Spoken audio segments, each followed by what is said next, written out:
Hello everyone, कैसे हैं आप सब लोग। आज मैं आपके लिए फिर से एक नई रेसिपी लेकर आई हूँ। आज बनाने वाले हैं हेल्दी पोहा रेसिपी।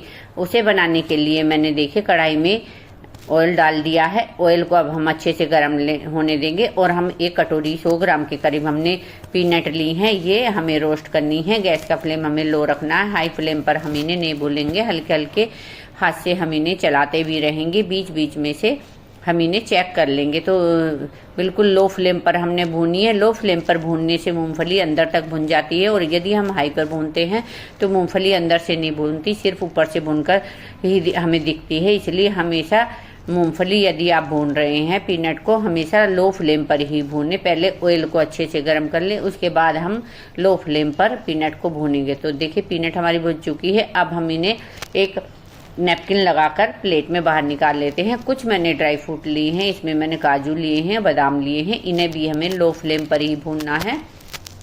और बादाम को मैंने 2 पीसेज में काट के तैयार कर लिया था। इसी तरह काजू को भी मैंने 2 पीसेज में काट के तैयार कर लिया है और लो फ्लेम पर ही में हम भून रहे हैं।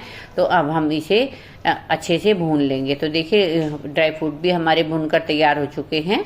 अब इन्हें, और यदि आप थोड़ा और हेल्दी बनाना चाहते हैं तो अब माइक्रोवेव में रोस्ट कर सकते हैं। उसमें भी आप भूनकर इन्हें तैयार कर सकते हैं। बिना ऑयल के उसमें भूनकर तैयार हो जाएंगे। तो देखिए ड्राई फ्रूट को भी मैंने निकाल लिया है। अब हम कुछ किशमिश लेंगे। इन्हें भी हल्के फ्लेम पर ही, लो फ्लेम पर रोस्ट कर लेंगे। इन्हें भी थोड़ा सा भूनना इसलिए ज़रूरी है क्योंकि ये अच्छे से फूल कर तैयार हो जाती है, इसलिए हमें इन्हें भून कर तैयार कर लेना है। इस तरह से जब हम अपनी रेसिपी में इनका यूज करेंगे तो हमें ज़्यादा इन्हें भूनने की ज़रूरत नहीं पड़ेगी, तो क्योंकि हमारी ये पहले से ही तैयार होंगी। तो देखिए किशमिश भी हमारी अच्छे से फूल चुकी है। इन्हें भी हम बाहर निकाल लेंगे। इस तरह से हमने जो इतनी भी ये चीज़ें थी, ड्राई चीज़ें, हमने इन्हें रोस्ट कर तैयार रख लिया है। अब हम इसमें इस ऑयल में डालेंगे राई मैंने येलो सरसों ली है और थोड़ी सी मैंने राई ली है। आप ऑप्शन में कोई सी भी दोनों में से एक यूज कर सकते हैं, दोनों ही यूज कर सकते हैं। थोड़ा सा मैंने फ्रेश कड़ी पत्ता लिया है। यदि आपके पास सूखा रखा हुआ है तो उसे भी ले सकते हैं।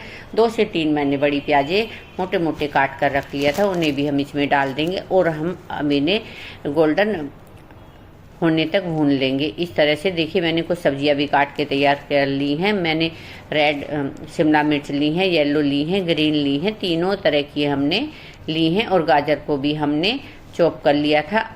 और अब हम इन्हें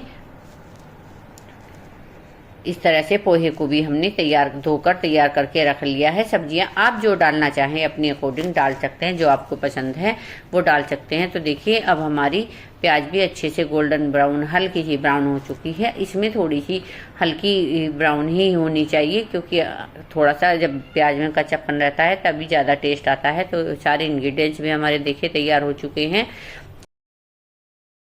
फिर से हम गैस के पास चलेंगे। अब क्योंकि प्याज हमारी भुन चुकी हैं, अब हम इसमें अपने मसाले ऐड करेंगे। आप क्वांटिटी अपने हिसाब से कम ज़्यादा ले सकते हैं। मैं आधा किलो पोहा बना रही हूँ तो उसके लिए मैंने 2 से 3 टीस्पून के करीब नमक डाला है और नमक आप अपने टेस्ट के अनुसार कम ज़्यादा कर सकते हैं। अब हम 1 टीस्पून इसमें लाल मिर्च डालेंगे।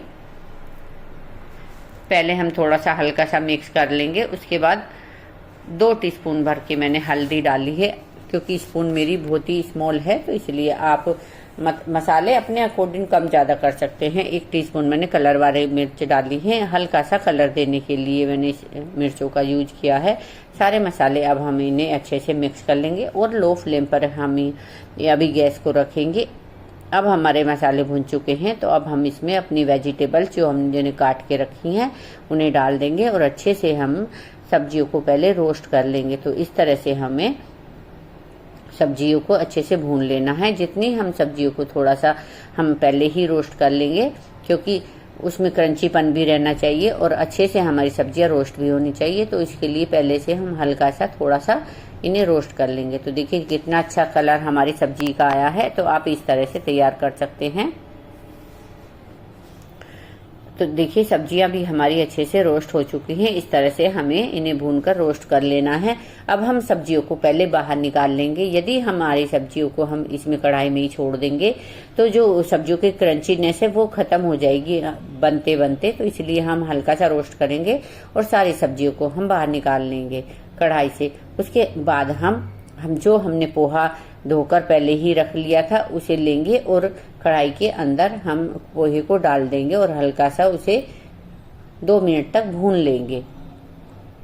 तो देखिए पोहा भी मैंने डाल दिया है। अब हम इसे हल्का सा रोस्ट कर लेते हैं, भून लेते हैं। पहले ऐसे ही हम खाली पोहे को भूनेंगे, कुछ नहीं डालेंगे इसमें। गैस का फ्लेम हम बिल्कुल लो कर देंगे। इस टाइम भी हमें लो फ्लेम पर भूनना है, क्योंकि यदि हम हाई फ्लेम पर भूनेंगे तो पोहा हमारा कढ़ाई में लग जाएगा, क्योंकि हम इसमें ऑयल कुछ नहीं डाल रहे हैं। ऑयल का हमने बिल्कुल भी इसमें यूज नहीं किया है अब, तो इसलिए हमें लो फ्लेम पर ही भूनना है। आधा कटोरी के करीब हम पानी लेंगे हल्का सा, क्योंकि ये बहुत ड्राई हो जाता है रखा रखा पोहा। यदि हमने आधा घंटे पहले धो के रखा है या 15 मिनट पहले धो के रखा है तो थोड़ा सा ड्राई होने लगता है, इसलिए हम इसे पहले हल्का सा पानी का भी यूज करेंगे ताकि सॉफ्टनेस हमारे पोहे के अंदर बनी रहे।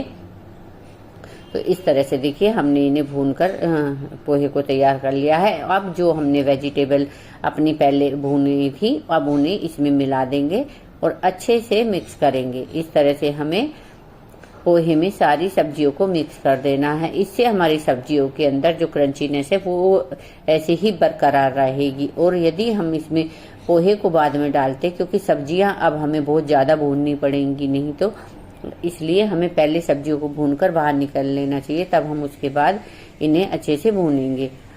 तो देखिए सब्जियां भी हमारी भून चुकी हैं। अब हम इसमें एक नींबू का भी यूज करेंगे हल्का सा खटासपन देने के लिए, और यदि आप नहीं खाते तो स्किप कर सकते हैं। तो इस तरह से हम पोहा बनाकर रेडी कर सकते हैं। आप इसे 2 दिन तक भी स्टोर करके रखेंगे तो भी आपका पोहा खराब नहीं होगा, क्योंकि हमने पहले उसे पोहे को रोस्ट कर लिया था। इसलिए हमारा पोहा, यदि आप 2 दिन के लिए भी रखना स्टोर करना चाहते हैं तो भी हमारा पोहा 2 दिन ऐसे ही बना रहेगा। अब जितनी भी हमने मूंगफलियां या जितने भी ड्राई फ्रूट भून के रखे थे, अब उन्हें लेंगे और अच्छे से मिक्स कर देंगे। इस तरह से हमें सारे ड्राई फ्रूट या मूंगफलियों को मिक्स कर लेना है। तो लीजिए हमारा पोहा बनकर तैयार हो चुका है। तो आप इस तरह से पोहे को बनाकर खा सकते हैं या 2 दिन के लिए स्टोर भी कर सकते हैं। बिल्कुल डिफरेंट तरीके से हमने पोहे को बनाया है। तो इस तरह से आप पोहा बनाकर खा सकते हैं। आप इसे ब्रेकफास्ट में भी खा सकते हैं, आप इसे लंच में भी खा सकते हैं, आप स्नैक्स टाइम में भी इसे ले सकते हैं। इतना टेस्टी पोहा बनकर तैयार होता है। वेजिटेबल आप अपने अकॉर्डिंग कम ज्यादा कर सकते हैं। तो लीजिए पोहा हमारा बिल्कुल बनकर तैयार हो चुका है। आई होप आपको मेरे इस पोहे की रेसिपी पसंद आई होगी। तो इस वीडियो को लाइक करें, शेयर करें, मेरे चैनल को सब्सक्राइब करें